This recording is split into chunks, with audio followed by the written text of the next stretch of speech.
In 1971, life was dramatically different for a person born with an intellectual or developmental disability.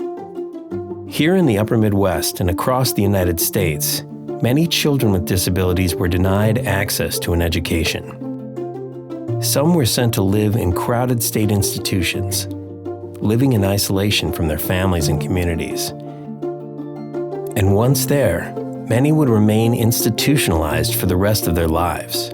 Those fortunate enough to receive support from the schools as children had nowhere to turn as adults. Without disability services, talented and capable people were locked out of opportunities for meaningful work and a life filled with purpose.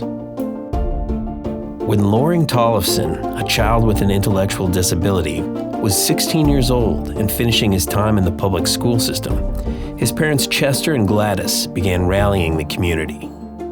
Collectively, they formed RISE to provide support to Loring and others. Today, we celebrate 50 years of their vision.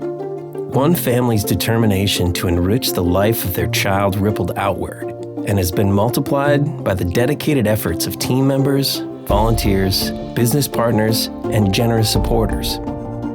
Together, our community has shaped RISE into an organization far beyond what was originally imagined. What began in an old truck garage in Spring Lake Park has expanded to include 26 locations across Minnesota and Wisconsin. What started as a place for Loring and his friends to earn an honest day's pay has developed into a thriving network touching the lives of thousands each year. Today, RISE not only supports people with a wide range of disabilities, but persons with mental illness, refugees, immigrants, and those climbing out of poverty. Over these 50 years, we have made it our mission to serve a growing body of people whose potential our society has underestimated or misunderstood. We are proud of our accomplishments, of the people we've served, those who have provided support, and the potential they've unlocked in one another. Our 50th year may have been the most challenging in our history. We faced a global pandemic that profoundly impacted the most vulnerable in our community, reminding us of how much work remains. While we don't know exactly how our efforts today will change the world 50 years from now, we do know that each positive action a person takes to support their community makes it more likely that another may do the same. We have seen what happens when a person receives the support necessary to open a new, vital stage in their life.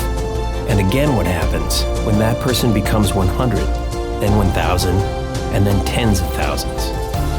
What we've accomplished together is big, and building anything truly significant requires the contributions of many. Your financial support is essential to continuing our work. The most important lesson of our first 50 years is this: together, we rise.